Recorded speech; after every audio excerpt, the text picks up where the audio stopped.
Manchester United dropped points again, a 1-1 draw against Fulham, a result most of us were expecting, but the reality settling in under Amorim. United had chances to kill it very early on with Cunha, but once again, poor decisions, missed opportunities, poor subs, and we lost control. So credit is due where Fulham were playing. They basically said in the interview post-game that they knew how to play us. They swamped the midfield as per normal, just allowing Bruno and Casemiro not to play the ball and get us into the game. And they let us have it with Ahmad and Cunha. They let them say, go on, you can do what you want.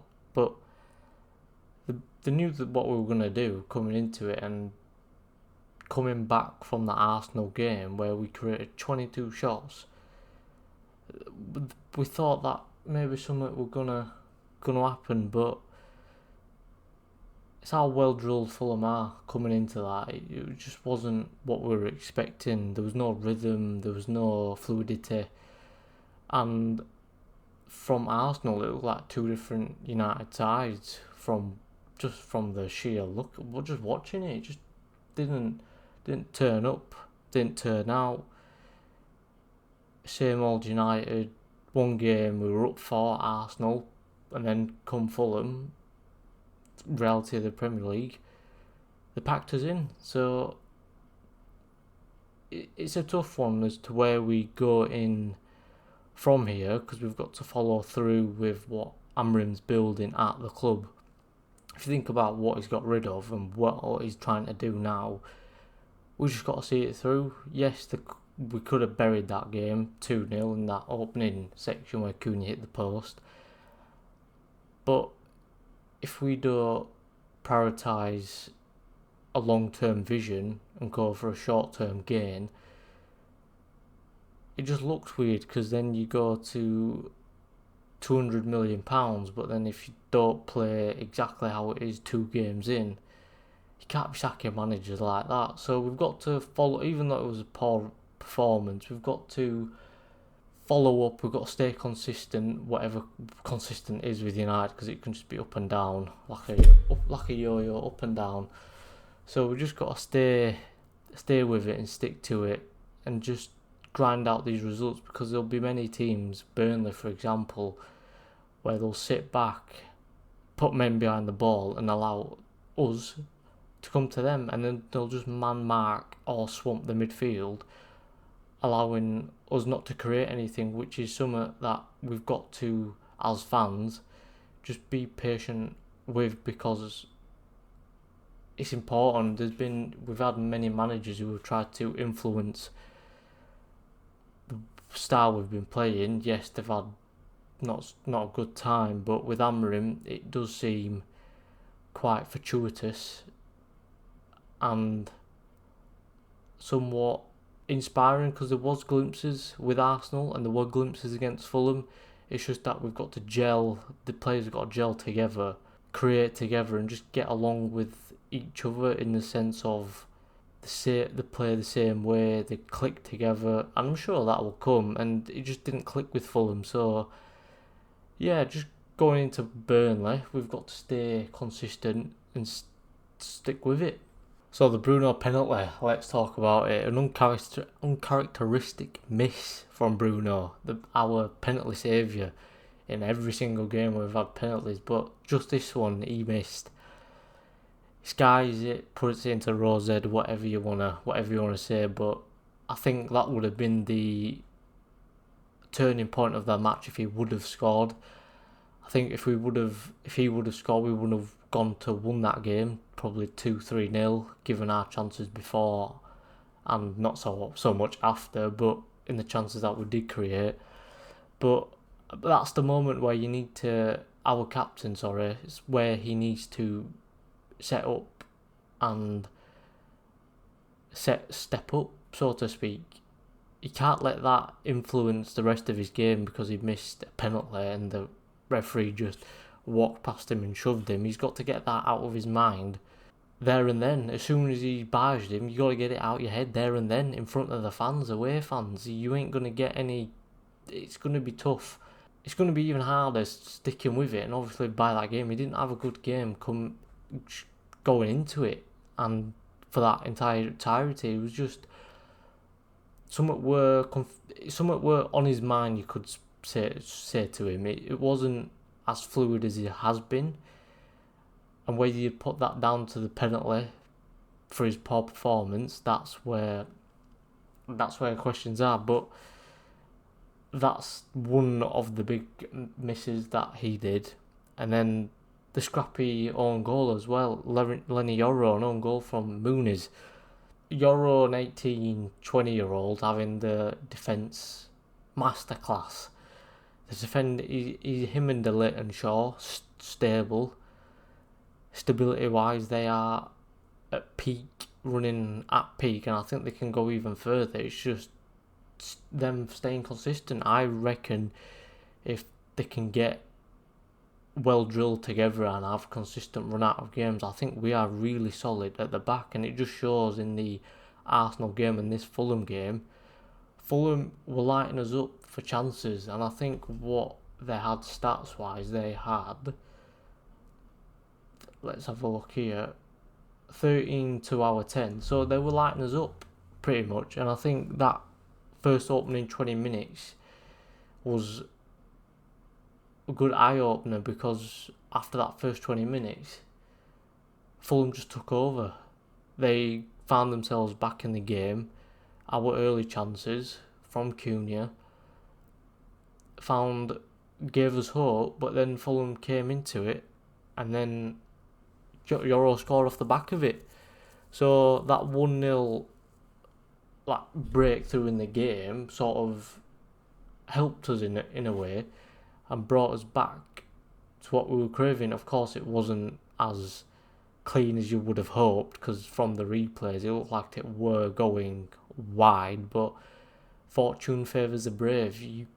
Muniz, for whatever reason, decided to do a 360 jump behind everyone in front of your own goal. These chances are going to, of course, happen. It's happened to us loads of times. So, yeah, Yoro, great goal, we'll take it. But then the equaliser. Everyone switched off. Bruno switched off. Below turning back to his own players, turning back onto the play. Where all the Fulham attackers were, he was going in the exact same path. He basically got the ball and turned back into everyone. Fulham stole it, cuts it in, Emile Smith-Rowe, job done.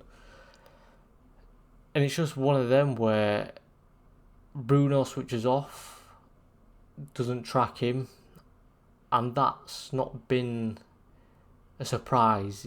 Last season, he switched off at times because he wants to be everywhere, and from midfielders, you'd expect him to stay and lock that midfield down without running the entirety of the pitch, going back and forth, back and forth, back and forth. You'd expect him just to stay centrally and play a bit more on the defensive side, but command your areas and positions well. But Bruno just doesn't seem to have that in him, so to speak. He's a great number 10, but he lacks the legs to do what Amorim says, which is he wants his 10s to be aggressive, assertive, intense, and front thinking. So it's just classic United, so to speak, in these early games, in control up until it matters, but then not ruthless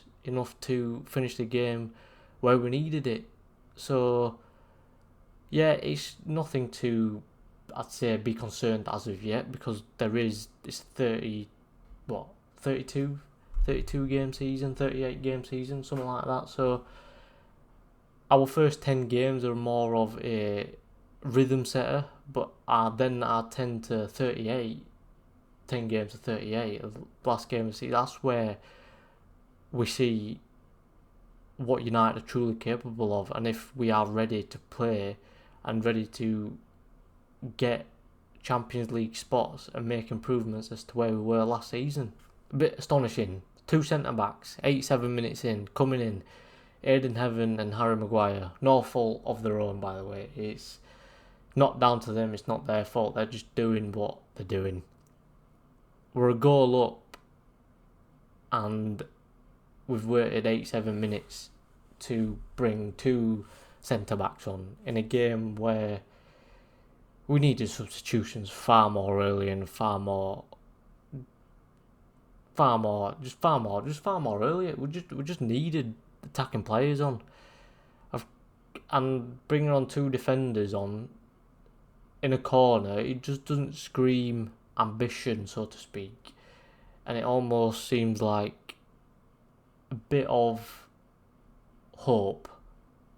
I'm going to just throw these players on and just hope they just score a header, which didn't happen, by the way. It didn't go anywhere near them. We had the low come on, and minutes after, the mistake happened. Now, last season, he was lights out under Ten Hag. I think he had a bit of a drop, but him at right wing back at times last season, he wasn't. Of course, I just don't. It's a tough one to love because he can do it, but for whatever reason, he just seems to not replicate his peak season that he did 2 seasons ago, I think it were, and do that because essentially you are doing the same job of going up and down the field, but you're just being more, you're just using more energy because you're the only person doing it, so you don't have that backup, so to speak, as you were in a flat 4, two midfielders, 3 attackers, and you 1 striker. So yeah, Amorim's game management against Fulham wasn't great. Obviously, he's still learning. He's had pre-season.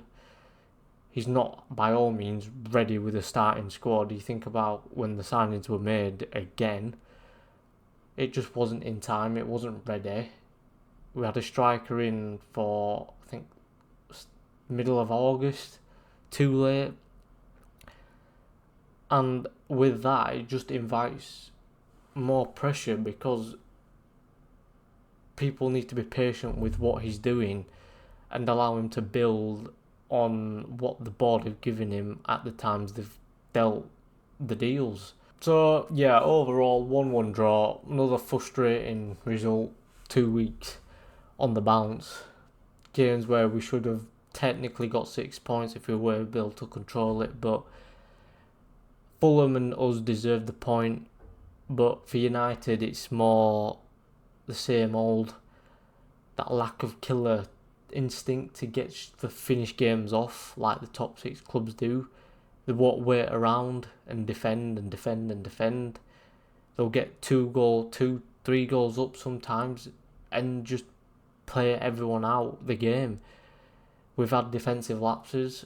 That's not something we're not afraid of. It's happened to us multiple times last season. And this is something, just to conclude, that Amorim has that vision in him. But reality is that week in, week out, there will be games like this where it'll be the 1 goal will decide the 3 points. And that reality will hit us hard at times, and with something we've got to be patient with. So what do you think? Should Sesko start? Should Bruno have a deeper role? Should he be dropped? Should Menu come into it, come and take his position? And are you worried about Amorim's tactics and to see what he's going to do for the Grimsby and Burnley game? So drop your thoughts in the comments, and I want to know if you want to see it the same way. Like and subscribe, and I'll catch you in the next one.